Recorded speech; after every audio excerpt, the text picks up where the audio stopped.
Hallelujah, praise the Lord. मसीह यीशु के अजीम बाबरकत फुतमान नाम में आप सबकी सलामती हो। मेरे अज़ीज़ों, खुदा का शुक्र करते हैं। खुदा ने मुझे और आपको संभाल कर रखा और आज का खूबसूरत दिन दिया और हमारी हिफाजत की और हमें सलामती बख्शी। खुदा अपने लोगों को कितना प्यार करता है। हालेलुया। मेरे अज़ीज़ों, हमें हर रोज़ चाहिए कि हम अपने होंठों की शुक्रगुजारी अपने जिंदा तबीब आज़म के हसूर लाएं और उसे शुक्रगुजारी के साथ वक़्त दें। खुदा हमें कितना प्यार करता है, वो हमारी रहनुमाई करता और हमें बरकत देता है। आइए आज हम सीखेंगे, राई के दाने के बराबर ईमान तुम्हारा हो तो तुम क्या कुछ कर सकते हो। हालेलुया। मत्ती रसूल के मार्फत लिखी गई अंजील उसका 13 बाब उसकी 31 आयत है। उसने एक और तमसील उनके सामने पेश करके कहा, आसमान की बादशाही उस राई के दाने के बड़ा मानद है जिसे किसी आदमी ने अपने खेत में बो दिया। वो उससे बड़ा, वो छोटा तो है लेकिन दरख्त बड़ा हो जाता है। सब परिंदे उस पर आकर बसेरा करते हैं, उस दरख्त पर बसेरा करते हैं, पर अगर उस की डालियों पर बसेरा करते हैं। मेरे अज़ीज़ों, राई का दाना जो है वो कितना बड़ा है। राई का दाना कलामे खुदा के अंदर मत्ती रसूल लिख रहा है कि वो छोटा सा दाना है, किसी इंसान ने अपने खेत में बो दिया और वो बड़ा दरख्त हुआ और उसकी डालियों पर घोंसले आकर बसेरा करते हैं। राई का दाना कितना बड़ा है, इसका मतलब है कि दरख्त तो बड़ा हो चुका, तो राई का दाना भी बड़ा होना चाहिए। लेकिन राई के दाने के बराबर ईमान होगा तो तुम क्या कुछ कर सकते हो।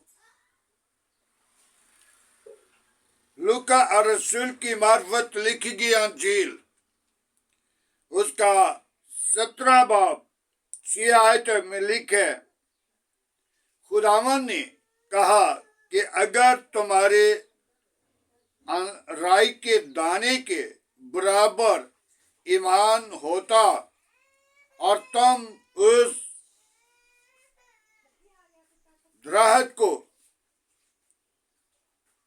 तुम्हारी वो दरख्त कहना मानता, वो जड़ से उखड़कर समंदर में तुम्हारे कहने पर चला जाता। मेरी अज़ीज़ों, ये वो दरख्त है, वो दाना है जिसको हाथ पे रख के होंक मारे तो यकीनन कमरे से भी बाहर चला जाएगा और कितनी दूर चला जाएगा। लेकिन राई के दाने के बराबर ईमान होगा, पहाड़ को कह देंगे, पहाड़ समंदर के अंदर चला जाएगा। और शतूत के दरख्त को कह दें, शतूत का दरख्त उखड़कर, जड़ से उखड़कर समंदर में चला जाएगा। वो तुम्हारा कहना मानेगा क्या? अगर राई के दाने के बराबर ईमान होगा तो। राई का दाना कितना बड़ा है? सबसे छोटा दाना है।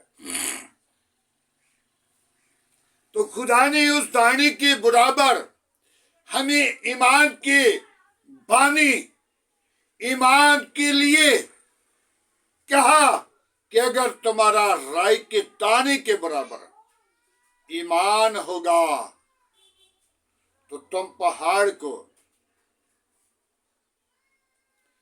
शतूत के दरख्त को कहोगे तो वो जड़ से उखड़ेगा और समुद्र में चला जाएगा। मेरे अजीजों, एक बादशाह जो सुबह सवेरे उठकर सैर के लिए निकला हुआ था, उसको लूका की अंजील का सफा 17 बाब मिल गया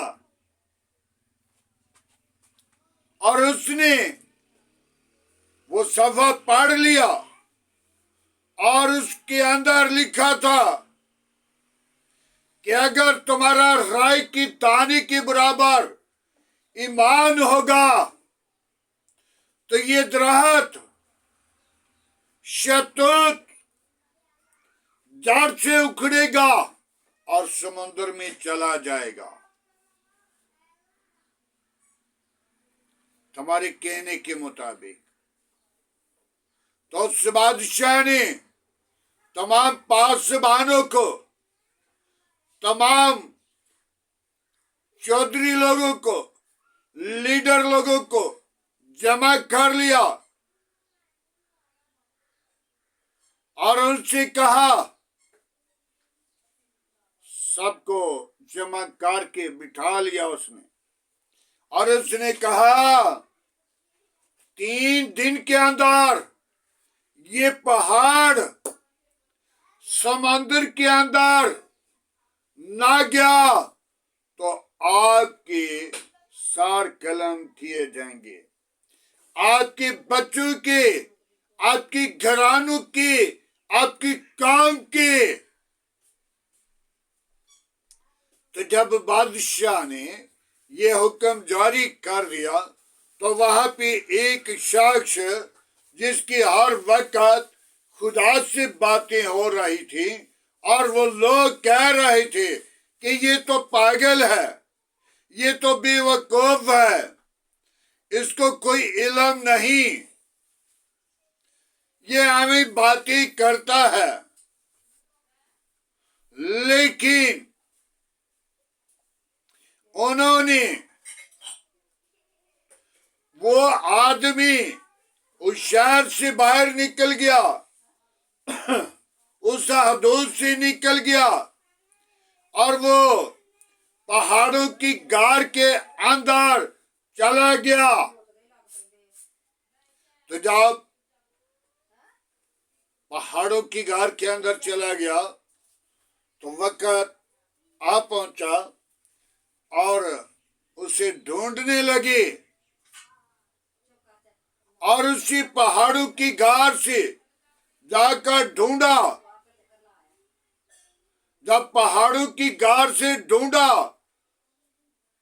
तो उसने देखते ही कहा, मुझे पता चल गया है कि आप लोगों ने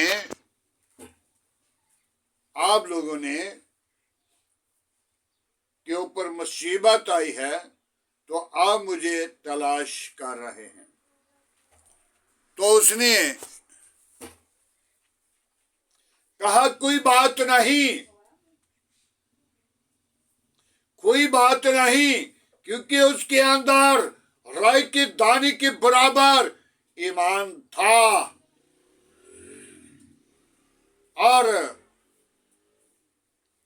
जब वापिस आए, बेटियां, बहनें और आजाद वर्लाप कर रही थी, बच्चे चिल्ला रहे थे। क्यों? क्या अब तलवार का वक्त आ पहुंचा है? बहनों को ये इल्म था, जानती थी कि हमारे बच्चे कत्ल किए जाएंगे,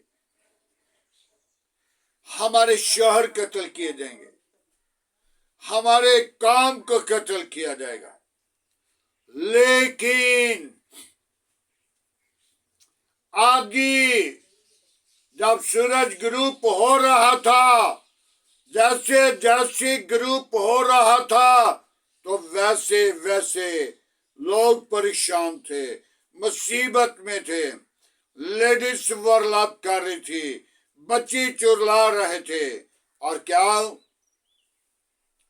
आधा सूरज अंदर और आधा बाहर था।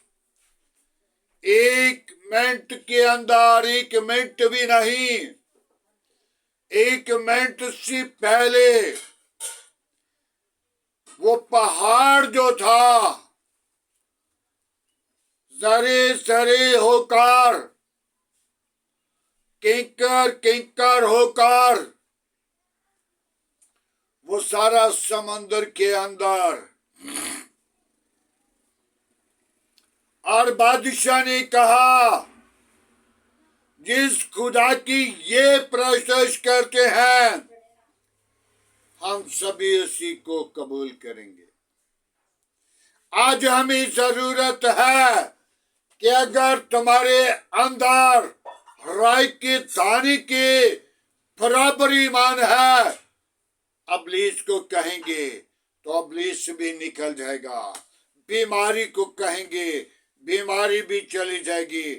12 बरस की बीमार, जिससे खून जारी था, जिसने अपना रुपया, जिसने अपना धन दौलत, जिसने अपना सारा जखीरा लगा चुकी, तो फिर उसने कहा कि मैं अब यीशु के पास जाऊंगी, उसकी पेशाब का किनारा छू लूंगी तो मैं चंगी हो जाऊंगी। तो यीशु के पास गई। यीशु बड़ी भीड़ के अंदर मौजूद थे। यीशु के पास इतना रश था कि बंदे पर बंदा गिर रहा था। तो जब यीशु को उसने देखा, तो वो भीड़ से गुजरकर जाकर यीशु की पेशाब का किनारा छू लिया, और उसी वक्त उसकी बीमारी निकली। और यीशु ने पीछे हट के, पीछे मुड़ के देखा, बड़ी ईमान के साथ किसने मुझे छुआ?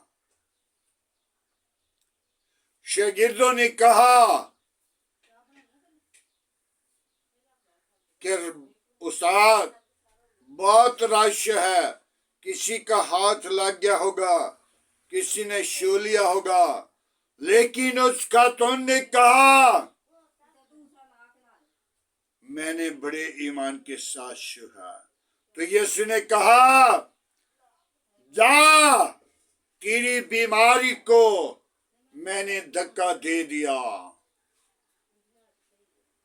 तो शिफा पा जाएगी, और उसी दम वो चंगी होगी।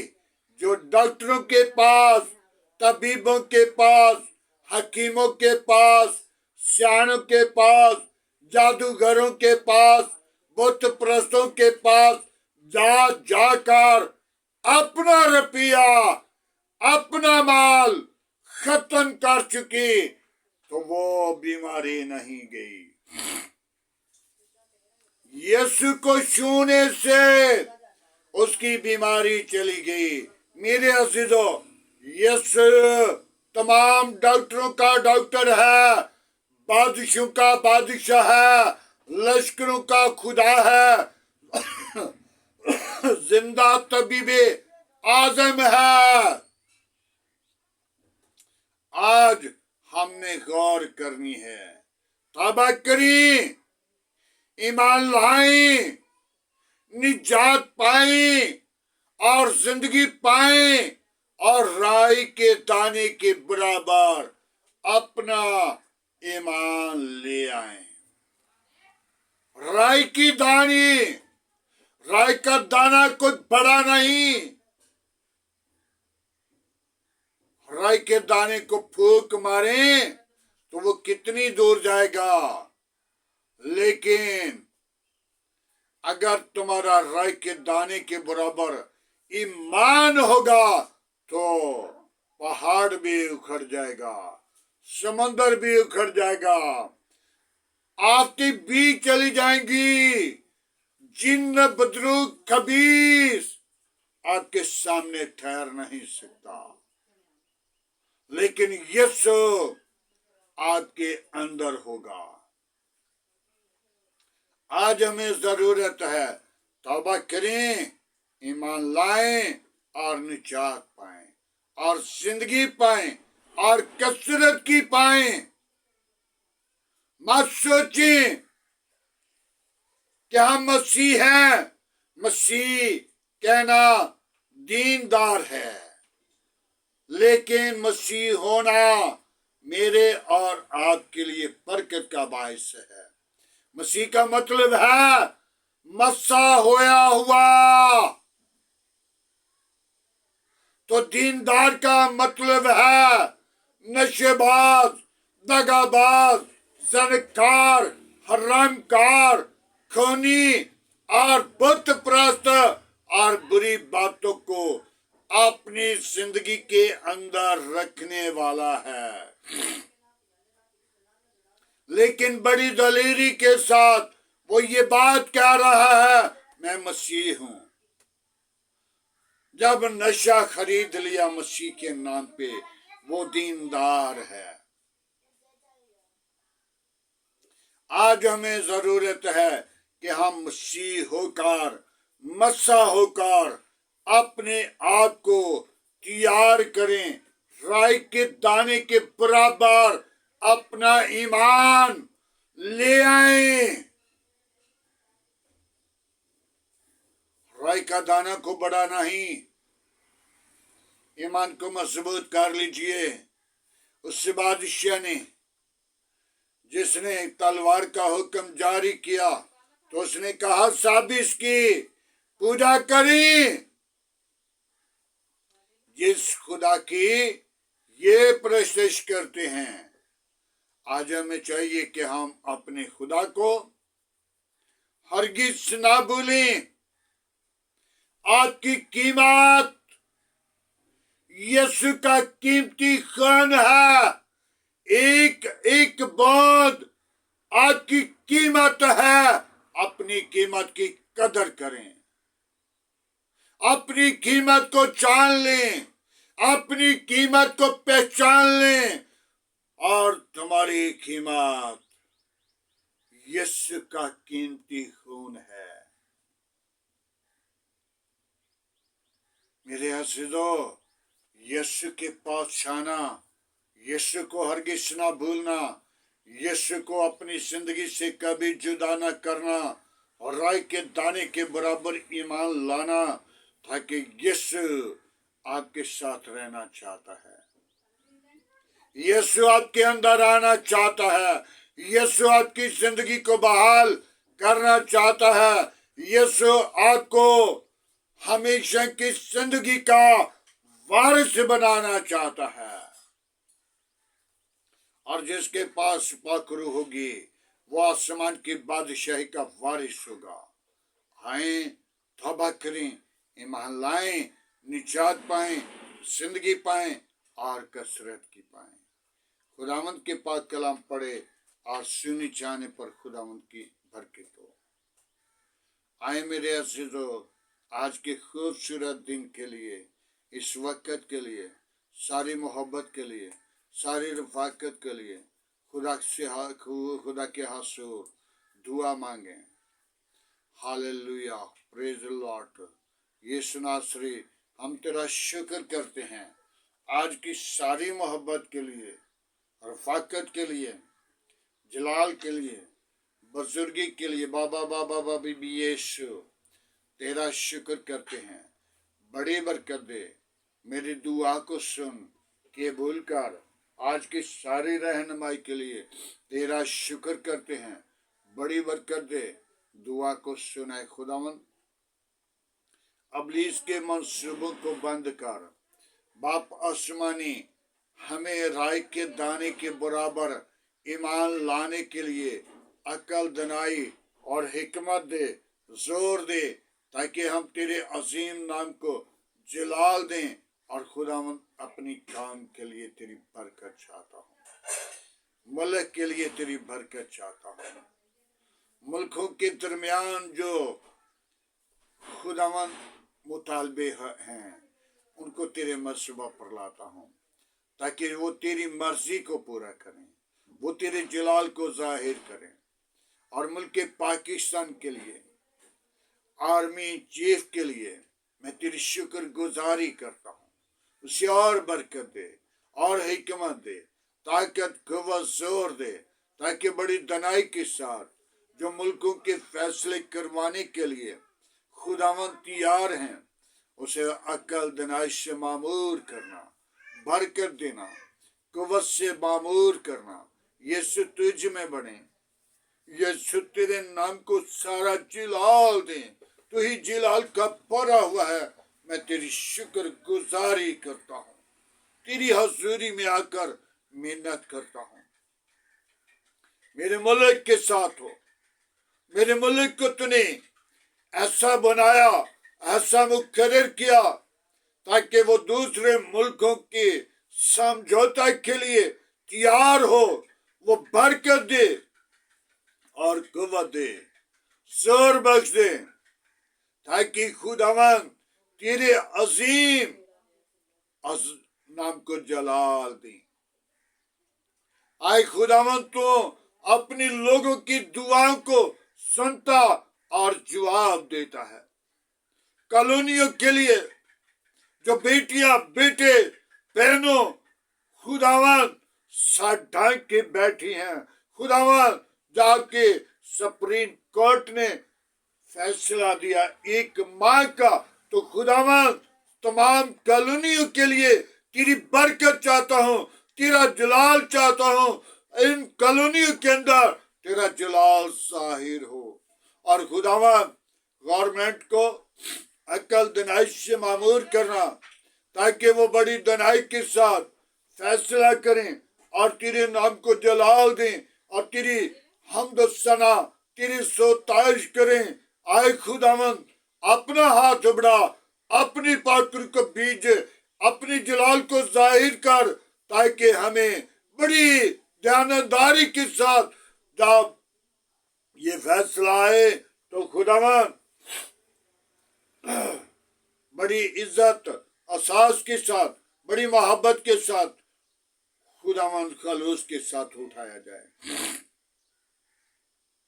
आए खुदावन, ताकि वो तेरे लोगों को जगह मुहैया कर सके, तेरे लोगों को सिर ढांक सके, बेटियों के सिर ढांक सके, और सारा जलाल और सारी इज्जत यीशु तेरे नाम को मिले। जब तूने मुल्की मिस्र से निकलते वक्त कनान अपने बंदा खुदा